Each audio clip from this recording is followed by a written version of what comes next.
Welcome to sociology classes. मैं हूं शिबू, आपका सोशियोलॉजिस्ट दोस्त। आज हम सॉल्व करने वाले हैं MSO 003 यानी कि सोशियोलॉजी ऑफ डेवलपमेंट का असाइनमेंट। ये जो 2023 का असाइनमेंट है इसको हम सॉल्व कर रहे हैं। पहले MSO 001 का सॉल्व किया था और आज MSO 003 को सॉल्व करने वाले हैं। आप लोग जो भी इग्नो में एडमिशन लेते हो, ज़्यादातर जो लोग होते हैं वो जॉब करने वाले होते हैं। इस वजह से उनको पता नहीं चलता कि किस तरीके से स्टडी में टाइम दे, असाइनमेंट किस तरीके से बनाए, उतना वक्त नहीं मिलता।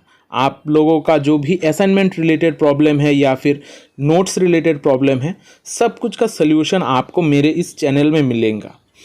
इस चैनल पे आपको बहुत सारे प्लेलिस्ट्स मिलेंगे जहाँ पर मैंने बहुत सारे क्लासेस करवाई है और उनका अच्छी तरीके से नोट भी प्रिपेयर किया गया है उस क्लासेस में। आप लोग वो क्लासेस देख सकते हो, आपको बहुत हेल्प मिलेगा। तो आज का ये असाइनमेंट हम सॉल्व करना स्टार्ट करते हैं। हम जब भी असाइनमेंट लिखते हैं तो हमें कौन सी चीज़ों को ध्यान में रखना होता है। हमें पहले स्टार्टिंग के पहले ही हमें कवर पेज बनाना होता है जिस पे अपना नाम, रोल नंबर, ये सारे चीज़ें डिटेल देनी होती है। और उसके बाद देते हैं हम इंडेक्स। अगर इंडेक्स ना हो तो मार्क्स थोड़ा घट जाते हैं। इंडेक्स में हम कौन से क्वेश्चंस को आंसर कर रहे हैं वो लिखते हैं और उसके बाद हम देते हैं क्वेश्चन पेपर। क्वेश्चन पेपर देना मस्ट है क्योंकि इग्नो के रूल्स के मुताबिक आपको अपना असाइनमेंट के साथ एक क्वेश्चन पेपर देना ही होता है। इसलिए थर्ड पेज में हम क्वेश्चन पेपर को रखते हैं। उसके बाद हमारा जो भी असाइनमेंट का सॉल्यूशन है, हमने जो भी लिखा है उसको देते हैं। हम जो भी क्वेश्चन सॉल्व करते हैं उसमें इंट्रोडक्शन और कंक्लूजन का होना ज़रूरी है क्योंकि यही आपका स्टैंडर्डाइज करेगा आपका क्वेश्चन के आंसर को। हम टोटल 5 क्वेश्चंस आंसर करते हैं और हर सेक्शन से कम 2 क्वेश्चन आंसर करते हैं। अब देखते हैं हम कौन से क्वेश्चन का आंसर आज हम इस असाइनमेंट में लिखेंगे।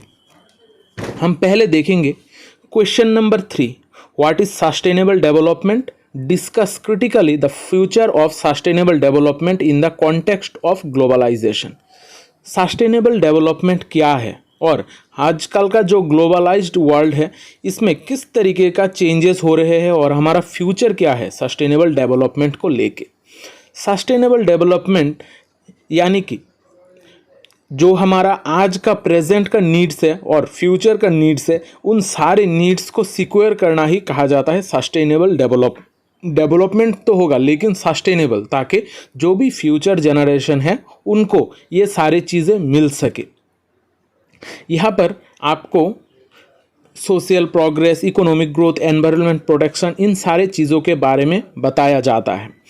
हम इस क्वेश्चन में पहले देखेंगे सस्टेनेबल डेवलपमेंट का डेफिनेशन, क्या कॉन्सेप्ट है, फिर चैलेंजेस ऑफ सस्टेनेबल डेवलपमेंट और फिर लिखेंगे opportunities for sustainable development in globalised world और आखिर में देंगे कंक्लूजन।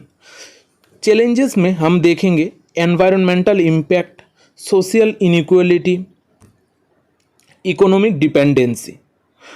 फिर अपॉर्चुनिटीज़ फॉर सस्टेनेबल डेवलपमेंट में knowledge sharing and innovation, international cooperation, sustainable business practices. फिर देंगे हम कंक्लूजन में हम मेनली लिखते हैं कि जो भी हमने क्रिटिकली एनालाइज किया है उन सारे चीज़ों का समरी हम यहाँ पर देते हैं। अब देखते हैं हमारा नेक्स्ट क्वेश्चन है व्हाट इज नॉलेज और information society, analyse the role of knowledge and ICTs in empowering communities. यानी कि हमको ये जनरली पूछा गया है कि नॉलेज या फिर इंफॉर्मेशन सोसाइटी होता क्या है और ये एम्पावरिंग कम्युनिटी को एम्पावर करने में किस तरीके से रोल अदा करता है। यहाँ पर हम पहले इंट्रोडक्शन पार्ट लिखेंगे, फिर लिखेंगे हमारा नॉलेज सोसाइटी या फिर इंफॉर्मेशन सोसाइटी ये होता क्या है। नॉलेज सोसाइटी या फिर इंफॉर्मेशन सोसाइटी बेसिकली एक ऐसा सोसाइटी है जहाँ पर हमारा नॉलेज ही सबसे बड़ा चीज़ है जिसके साथ सोसाइटी जुड़ा हुआ है।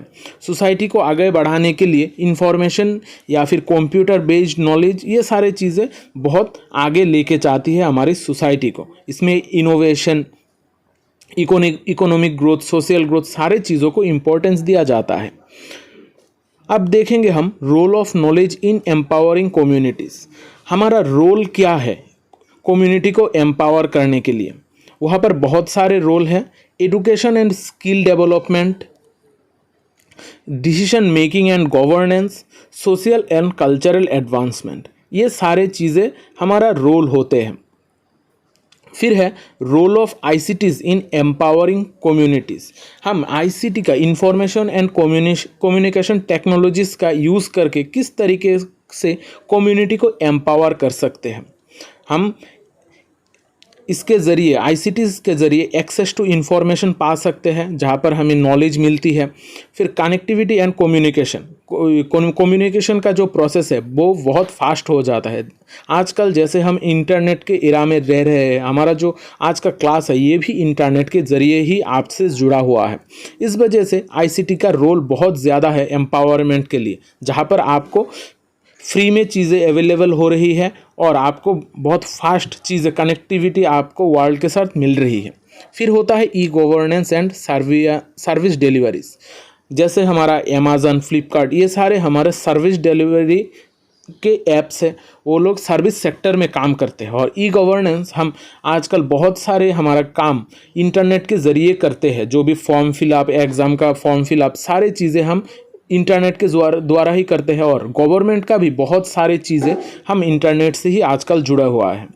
इसलिए ई गवर्नेंस में भी हमारा आईसीटी बहुत बड़ा रोल प्ले करता है और जो हमारे एम्पावरमेंट में भी काम आता है। फिर है इकोनॉमिक एम्पावरमेंट। इकोनॉमी में भी हमारा एम्पावरमेंट बहुत ज़्यादा होता है। फिर आता है हमारा कंक्लूजन। कंक्लूजन में हम मेनली सारे चीज़ों को लिखते हैं कि हम क्या फाइंडिंग्स हुआ है, हमारे हिसाब से नॉलेज सोसाइटी या फिर इंफॉर्मेशन सोसाइटी में किस तरीके से अपॉर्चुनिटीज़ मिल रहे हैं या फिर क्या प्रॉब्लम्स आ रही है, ये सारी चीज़ें हम कंक्लूजन में लिखते हैं। यहाँ पर आप लोग जब भी असाइनमेंट लिखोगे तो मैंने जो दिया है वो तो लिखोगे ही। अगर आप लोगों के खुद की तरफ से भी कुछ ऐड करना हो या फिर कुछ घटाना हो, ये सारी चीज़ें आप कर सकते हैं। लेकिन आपको दिमाग में रखना होगा आपका वर्ड लिमिट जो 500 वर्ड्स का है। अब देखते हैं हमारा नेक्स्ट क्वेश्चन, जो है question number 5। Discuss critically the social dimensions of globalisation in India.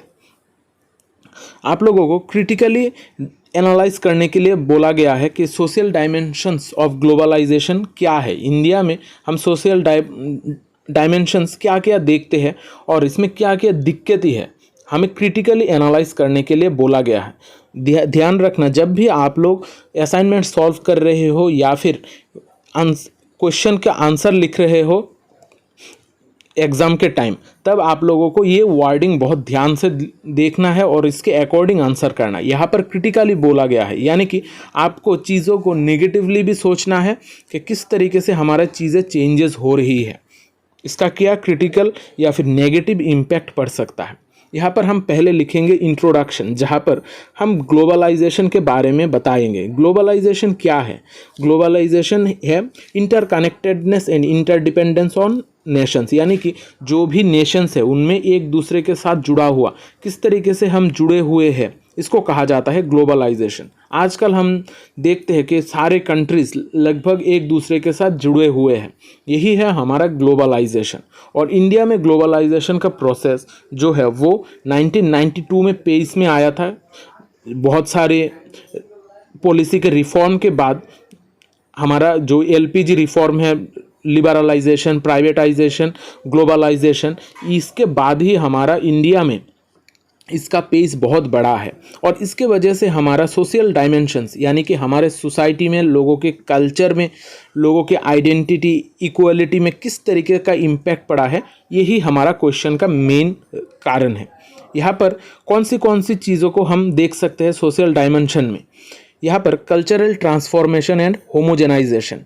हमारे कल्चर में बहुत ज़्यादा ट्रांसफॉर्मेशन हो रहे हैं, क्योंकि हम एक कल्चर दूसरे कल्चर से बहुत ही जुड़े हुए हैं। जैसे हम इंटरनेट के साथ देख सकते हैं कि हम चाइना में लोग किस तरीके से बिहेव कर रहे हैं, यूएसए में किस तरीके से बिहेव कर रहे हैं, हर किसी को हम देख सकते हैं और उनका जो कल्चर है वो हम आजकल एडॉप्ट कर रहे हैं। फिर आता है इनइक्वालिटी एंड डिस्प्लेसमेंट।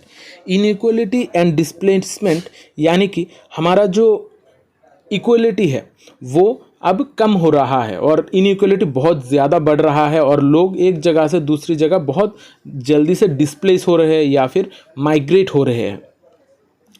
ग्लोबलाइजेशन के वजह से लोग एक दूसरे के साथ बहुत ज़्यादा जुड़े हुए हैं और कहाँ पर जॉब अपॉर्चुनिटीज़ मिल रहे हैं, कहाँ पर जाने से उनका काम चलेगा, एडुकेशन मिलेगा, ये सारी चीज़ें आजकल लोगों को ज़्यादा पता है। इसलिए लोग अपने घर से ज़्यादातर डिस्प्लेस हो रहे हैं और लोगों में जो इनइक्वलिटी है वो बहुत ज़्यादा बढ़ रहा है। जिसके पास टेक्नोलॉजी का एडवांसमेंट है, जो लोग टेक्नोलॉजी यूज़ कर सकते हैं वो लोग बहुत ज़्यादा डेवलप हो रहे हैं और जो लोग टेक्नोलॉजी को यूज़ नहीं कर पा रहे हैं उनको वो पीछे ही रह जा रहे हैं। फिर आता है हमारा आइडेंटिटी एंड फ्रेगमेंटेशन। जो भी लोगों का आइडेंटिटी है, इंडिया की कॉन्टेक्स्ट में अगर हम बात करें, आइडेंटिटी का क्वेश्चन बहुत ज़्यादा इम्पोर्टेंट है क्योंकि हमारा जो टेक्नोलॉजी और सोशल मीडिया के दौर में लोगों का आइडेंटिटीज चेंज हो रहे हैं। लोगों में बहुत ज़्यादा चेंजेस आ रही है। जो भी रिलीजियन के रिलेटेड, कास्ट के रिलेटेड जो भी बायसेस है वो सारी चीज़ें बहुत सारे जगहों पर तो बढ़ रही है लेकिन बहुत सारे जगहों पर कम भी हो रही है। इस तरीके से हम आइडेंटिटी और फ्रेगमेंटेशन में भी बहुत सारे चेंजेस देख पाते हैं। फिर होता है हमारा लेबर एक्सप्लॉयटेशन एंड इनफॉर्मलाइजेशन। जो भी हमारा लेबर्स है उनका बहुत ज़्यादा एक्सप्लॉयटेशन आजकल देख सकते हैं और काम में ज़्यादातर इनफॉर्मल सेक्टर में ही हमें जॉब मिल रही है। फॉर्मल सेक्टर यानी कि हमारे जो गवर्नमेंट जॉब है वो बहुत कम हो रहे हैं और इनफॉर्मल सेक्टर में ही ज़्यादातर लोगों की जॉब लग रही है, जो लेबर एक्सप्लॉयटेशन का बहुत बड़ा रीज़न है। अब देखते हैं digital divide and access to information. Digital divide यानी कि हमारी सोसाइटी बहुत सारे हिस्सों में बटा हुआ है, जहाँ पर रूरल सोसाइटी और अर्बन सोसाइटी में बहुत ज़्यादा फ़र्क है। यहाँ पर डिजिटल चीज़ें का अवेलेबल होना और एक्सेस ऑफ इंफॉर्मेशन का अवेलेबल होना भी बहुत बड़ा चेंजेस का कारण है। अब देखते हैं कंक्लूजन में हम मेनली डिजिटलाइजेशन के वजह से कौन सी कल्चरल चेंजेस हो रही है, इकोनॉमिक ग्रोथ किस तरीके से हो रहा है, ये सारे चीज़ें लिखते हैं। जो भी हार्म्स और बेनिफिट्स है ये सारे चीज़ें भी इसमें हम डिस्कस करते हैं। अब देखते हैं हमारा नेक्स्ट क्वेश्चन, जो है question number 9। Discuss the role of civil society for the empowerment of the marginalised section of the society. यहाँ पर हम सिविल सोसाइटी का बारे में बात करेंगे और सिविल सोसाइटी के वजह से लोगों का एम्पावरमेंट में किस तरीके से चेंजेस हो रहे हैं उसके बारे में ये असाइनमेंट में लिखेंगे। इसके रिलेटेड मेरा पहले भी क्लास कराया हुआ है, मेरा जो प्लेलिस्ट्स है उसमें आप लोग चेक कर सकते हो। आप लोगों को मैक्सिमम नोट्स वहाँ पर ही मिल जाएंगे। यहाँ पर मैंने स्पेसिफिकली सिर्फ असाइनमेंट के लिए लिखा है, लेकिन आप लोग एग्ज़ाम के लिए मेरे प्लेलिस्ट्स रेफ़र कर सकते हो। वहाँ पर बहुत अच्छी तरीके से चीज़ें मैंने डिस्क्राइब की है। तो यहाँ पर हम जब भी आंसर लिखेंगे पहले लिखेंगे इंट्रोडक्शन, जहाँ पर हम क्या करने वाले हैं, उसके बाद लिखेंगे सिविल सोसाइटी क्या होता है। सिविल सोसाइटी यानी कि हमारा जो सोसाइटी है जिसमें हम रह रहे हैं, जहाँ पर लोग रह रहे हैं, इन सारे लोगों को इकट्ठा ही हम कहते हैं सिविल सोसाइटी। और फिर देखेंगे मार्जिनलाइज्ड सेक्शन क्या है। मार्जिनलाइज्ड सेक्शन वो लोग हैं जो लोग माइनॉरिटीज़ होते हैं। इसमें वोमेन हो सकते हैं, सेक्सुअल माइनॉरिटीज़ हो सकते हैं, religious minorities, disabled individuals, Dalits, caste के बेसिस पे लोगों को डिवाइड करना, ये सारे लोग भी मार्जिनलाइज्ड सेक्शन में होते हैं। यहाँ पर role of civil society in empowerment of marginalised section, यानी कि हमारा सिविल सोसाइटी का रोल क्या है इन सारे लोगों को एम्पावर करने में। यहाँ पर मेनली है एडवोकेसी एंड अवेयरनेस, लोगों में अवेयरनेस पैदा करना ताकि लोग एक दूसरे के साथ भेदभाव ना करें। फिर ग्रास रूट्स मोबिलाइजेशन, यानी कि हमें चीज़ें नीचे से ठीक करनी होगी। हमारा जो रूट है उसको सही करना होगा, उसके बाद ही हम ऊपर चेंजेस ला सकते हैं। हमारा जो स्किल्स नॉलेज है ये सारे रूट में ही हर किसी को देना होगा और हर किसी को एम्पावर करने की कोशिश करना होगा। फिर सर्विसेज डिलीवरी, हर किसी को सर्विसेज अवेलेबल होनी चाहिए। बिल्डिंग नेटवर्क्स एंड अलायंसेस, जो भी सिविल सोसाइटी है हर किसी को लेके, मार्जिनल सेक्शन को लेके भी एक साथ इकट्ठा हमें नेटवर्क बिल्ड करना चाहिए और अलायंस करना चाहिए। फिर होता है पॉलिसी एडवोकेसी, बहुत सारी ऐसी पॉलिसीज़ है जिसके द्वारा हमारे जो भी मार्जिनलाइज सेक्शन है उनको ऊपर लाने की कोशिश की जा रही है, उनको बहुत सारी अपॉर्चुनिटीज़ प्रोवाइड की जा रही है। फिर हम देखते हैं कंक्लूजन में हम मेनली जो सारी चीज़ें हैं, क्या क्या है सिविल सोसाइटीज़ में रोल, ये सारी चीज़ें लिख देते हैं ताकि हमारा क्वेश्चन का जो आंसर है वो बहुत अच्छा हो। हम हर क्वेश्चन का इंट्रोडक्शन और कंक्लूजन पार्ट ज़रूर लिखेंगे क्योंकि ये बहुत इंपॉर्टेंट होता है हमारे असाइनमेंट के लिए। अब देखते हैं हमारा question number 10, discuss the Gandhian perspective on development. Gandhi ने किस तरीके से डेवलपमेंटल पर्सपेक्टिव दिया है। हम सबको महात्मा गांधी के बारे में पता है, उन्होंने किस तरीके से अपना डेवलपमेंटल पर्सपेक्टिव दिया है, यहाँ पर उसके बारे में डिस्कस किया जा रहा है। हम यहाँ पर इंट्रोडक्शन पार्ट लिखेंगे, उसके बाद गांधी का जो डिफरेंट पर्सपेक्टिव्स है, अलग अलग जो पर्सपेक्टिव्स है उनको हम डिस्कस करेंगे। पहला है Gandhian vision of development. Gandhi ने किस तरीके से डेवलपमेंट को देखा था। उन्होंने मेनली सर्वोदया को बोला था, जिसका मीनिंग है द वेलफेयर ऑफ ऑल, यानी कि हर किसी को हम डेवलप करेंगे, हर किसी को वेलफेयर करेंगे, इस तरीके से उनका विजन था। फिर डिसेंट्रलाइजेशन ऑफ इकोनॉमी एंड स्वदेशी, जो भी इकोनॉमी होगा उसको डिसेंट्रलाइज करना, किसी एक इंसान के पास पावर ना देना या फिर कुछ लोगों के पास। उन्होंने कहा था कि हर किसी के पास पावर होना चाहिए, हमारा जो पावर सिस्टम है वो डिसेंट्रलाइज्ड होना चाहिए। फिर non violence and sustainable development, उन्होंने नॉन वायलेंस के बारे में बहुत ज़्यादा बात की थी। उनका जो आंदोलन थे, सत्याग्रह, ये सारे चीज़ें नॉन वायलेंस के ऊपर ही डिपेंडेंट थे। उन्होंने अहिंसा के ऊपर भी बहुत सारे काम किया था। फिर Mphasis on education and social justice, उन्होंने एजुकेशन के ऊपर बहुत काम किया है। उन्होंने सोशल जस्टिस के लिए भी, लोगों के जस्टिस के लिए भी बहुत ज़्यादा काम किया है। उन्होंने आंदोलन जो सारे की है वो सारे मेनली सोशल जस्टिस का ही पार्ट होते हैं। फिर सेल्फ गवर्नेंस एंड पंचायती राज ही है हमारा डिसेंट्रलाइजेशन ऑफ पावर। पंचायती राज का जो कॉन्सेप्ट है उन्होंने गांधी जी ने पहले ही दिया था, लेकिन ये इम्प्लीमेंट इंडिया में बहुत बाद हुआ था।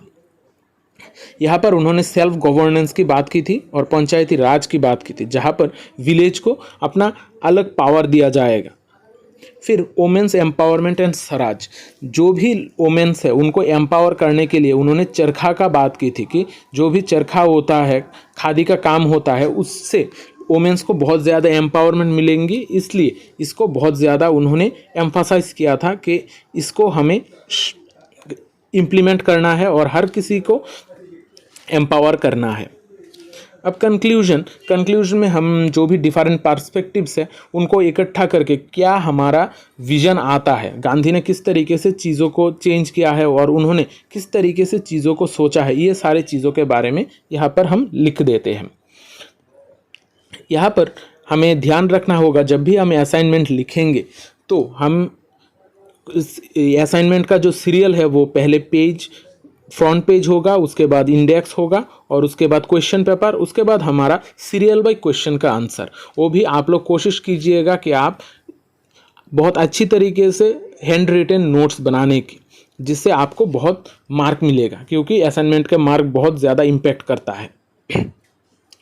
तो आशा करता हूँ आज का ये जो क्लास है ये आप लोगों को अच्छा लगा है। क्लास अगर अच्छा लगा है तो चैनल को ज़रूर सब्सक्राइब कर देना और वीडियो को लाइक और शेयर ज़रूर करना, क्योंकि शेयरिंग इज़ केयरिंग। तो मिलते हैं अगली क्लास में, तब तक अच्छे रहिए, स्वस्थ रहिए और लोगों में प्यार बांटते रहिए। जय हिंद।